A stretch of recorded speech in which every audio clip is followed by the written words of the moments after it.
All right, poll question, McLovin. Okay, Paul threw out an interesting one that I couldn't answer.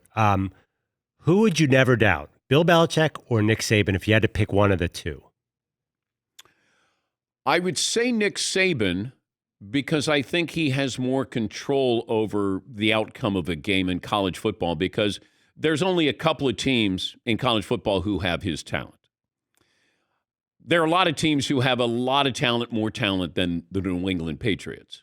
But I think when it comes to my talent is better than your talent, and then you factor in Saban on top of that, he's going to come out on top. I mean, there's only, 3-4 teams in America that come close to Alabama's talent.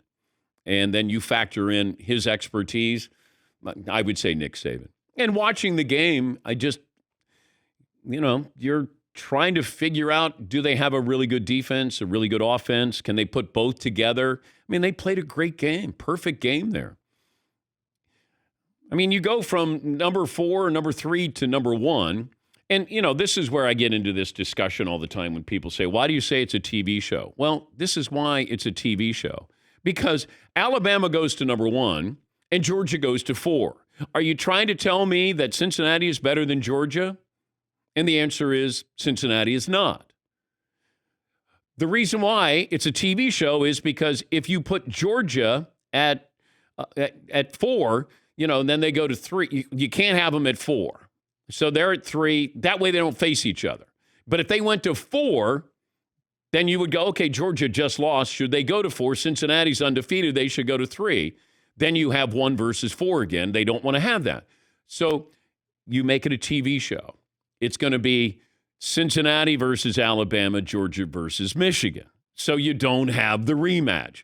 The fact that you factor that in, that you don't want to have a rematch, tells you it's made for TV. Yeah, McLovin. I mean, Michigan could be 1, right? Yes, I was curious where you thought they belonged.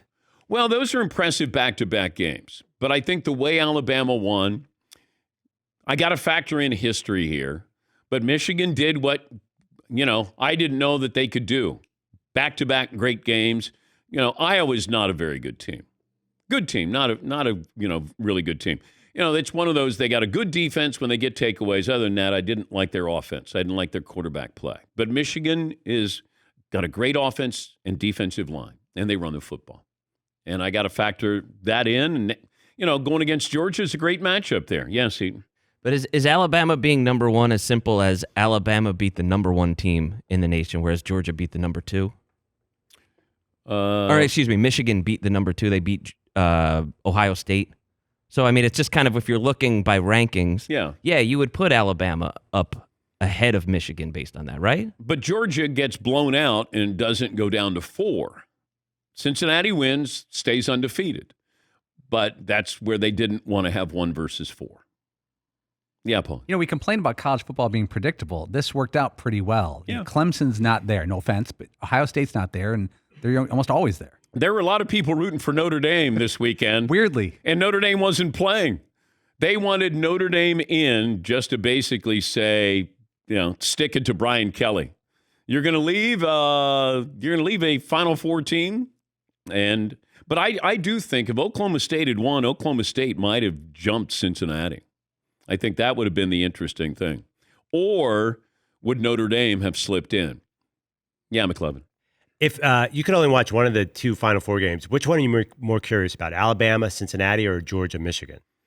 Georgia, Michigan. Yeah. I mean, do I expect Alabama to beat Cincinnati? Yes. Do I hope it's a competitive game? Yes. Georgia, Michigan, Georgia defensive line versus the offensive line with Michigan running the football. Yeah. And then, Georgia's offense against Michigan's defense and those, 2 great defensive linemen that they have. Yeah, Paul. Alabama, the early line is giving 13.5 to Cincinnati. Over-under 58. Okay. Michigan, Georgia, the over-under is only 43.5. And Michigan is getting 7.5 points from Georgia. It's a slap in the face. Okay. All right. Now, we've buried the lead. Now, you're from the Cincinnati area, the Metroplex. Mm-hmm. When they start doing celebrity fans of Cincinnati Bearcat football, you got to be in the short list.